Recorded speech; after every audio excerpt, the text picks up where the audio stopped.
me out, y'all. The New York Knicks are no longer a punchline. We're a problem now. We're built around a selfless star in Jalen Brunson, and we're also anchored by one of the league's best defensive front lines with OG and Mitch Robb. And now we're coached by a deeply respected Mike Brown. So this Knicks team is mature, we're disciplined, and we're built right now to contend. Which is why the latest rumor that the Knicks are considering signing Ben Simmons to a final vet minimum roster spot, it shouldn't be seen as a gamble, but more so a calculated swing for upside. Right now, this is not a desperation move for us. It is not a reach. It's a buy low opportunity on a still young, still uniquely talented former All-Star whose game just might fit a Mike Brown-led version of the Knicks. If it works, it's a master stroke. And if it doesn't, the cost is minimal. So let's break that down. Let's look and see. With Simmons and the Knicks, it could be a match made in basketball rehab heaven. And how this move could help vault Leon Rose into an executive of the year type of candidate. So in New York, Simmons would not be expected to lead, and that's the key. He wouldn't be asked to carry the offense or save a franchise. That era for him is over. Here in New York, Simmons would be a bench piece. He'd be a playmaker, a tempo pusher, a defensive irritant who fills in all the gaps. That's a massive difference from his roles in Philadelphia or in Brooklyn, where the expectations were sky high and the dysfunction and the toxicity was there. On this Knicks team, he'd simply need to guard opposing point guards and wings, grab rebounds and start the break, run the offense for second units, and stay active, stay healthy, and keep the ball moving. This is a player who, at his peak, was an elite at doing all of that. He doesn't need to shoot threes. He doesn't need to average 20 points. He needs to defend. He needs to pass. He needs to run. And under Mike Brown, he'll be asked to do just that in a system built around purpose, not chaos. Mike Brown has already proven he can modernize an offense while maintaining elite defensive structure. Just look at what he did in Sacramento. His teams emphasize tempo, quick reads, off-ball movement, accountability. He knows how to empower his stars while maximizing the role players. And Simmons, he's the kind of Swiss Army knife that coaches like a Tibbs or Brown thrive with. But he's 6'10". He's a playmaker. He pushes the pace. He switches defensively. And he initiates the offense without needing the ball every possession. That's a tool. That's not a burden. In this up-tempo, read and react system, Simmons is going to get the run in transition.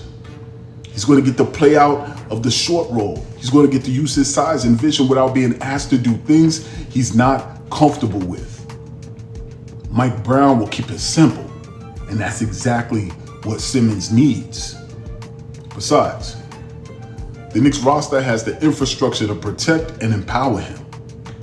Just think about it. Let's look at the actual context Simmons would be stepping into. New York Knicks have a starting lineup of Brunson, unquestioned leader, clutch, poised, and selfless. Bridges, two-way star, unbothered ego, plays with joy. OG, defensive monster, low maintenance, pure winner. We got Cat, elite floor spacing big, ready to win now. We got Mitch, rim protector, paint presence, rebounds, everything. And then coming off the bench, we got Hart. You already know. We got Yabusele, tough, stretch forward. We got Clarkson, certified bucket. We got Deuce, defensive hound. Hukporti, young physical big with upside.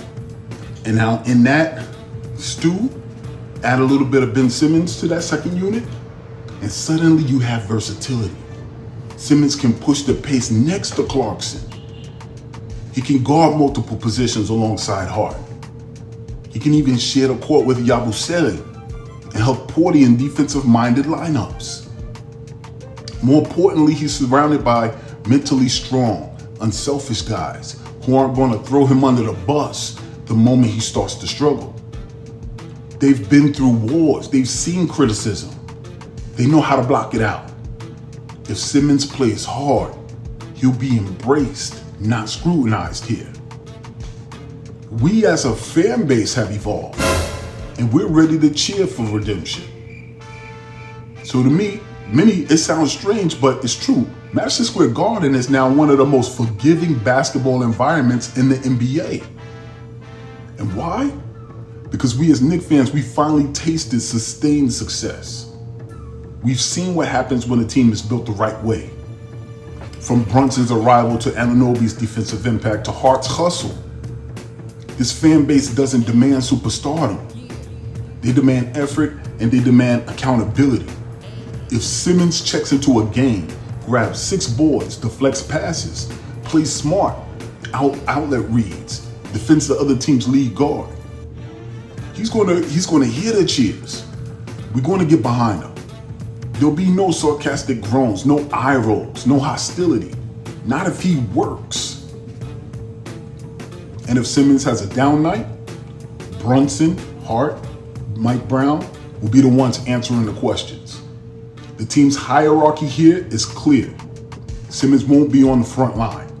He'll be protected, not babied, but he'll be supported. F the Dark Knight. This might be the redemption arc Gotham City has been waiting for, because New York loves a comeback story. Remember, it's John Starks rising from the bagging of groceries in the supermarket to dunking on Horace Grant and Jordan, or Larry Johnson's 4-point play, or Randall's bounce back. This is a city built on resurrection. Simmons could be next, especially if it helps us win a title. And let's not forget, he's just 28. He's on the same timeline as our core. He's a 3-time All-Star. He has career averages of 14.4 points a game, 6 rebounds, without ever being the focus of any team's offense. He'll never be that guy again, but he's still going to be productive if given about 25 minutes a game. And if the environment is right. And in New York, with this roster, with Mike Brown's structure and Jalen Brunson's leadership, this might be the first time the stars have ever aligned for Ben Simmons. If this works, Leon Rose is guaranteed Executive of the Year. Let's be honest, Leon Rose has already earned respect.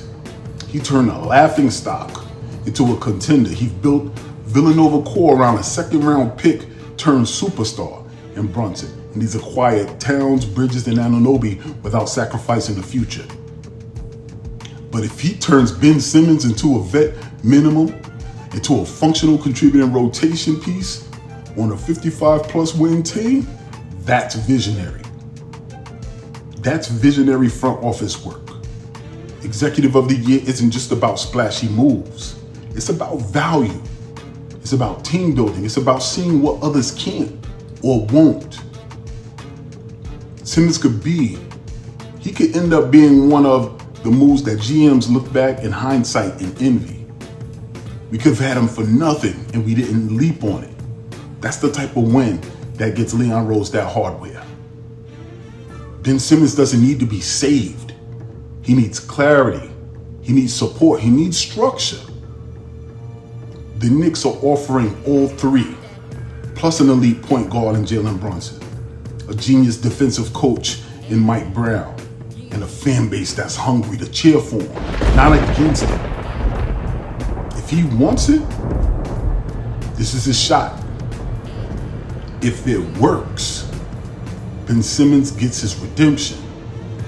The Knicks get another weapon. And Leon Rose get the trophy. Everybody wins. Everybody eats. Yabusele said it best on the Roommates show today. I see the culture. You guys look like you get along. I see the chemistry. I'm watching y'all play hard, y'all hustle. The stars see what we doing. Our environment is not toxic. It's not sickening. Our environment is healing. And it's a place people can grow and prosper. It's a blooming garden. Everyone wins. Everybody eats. I'm your boy Sheer, and I'm out. Peace.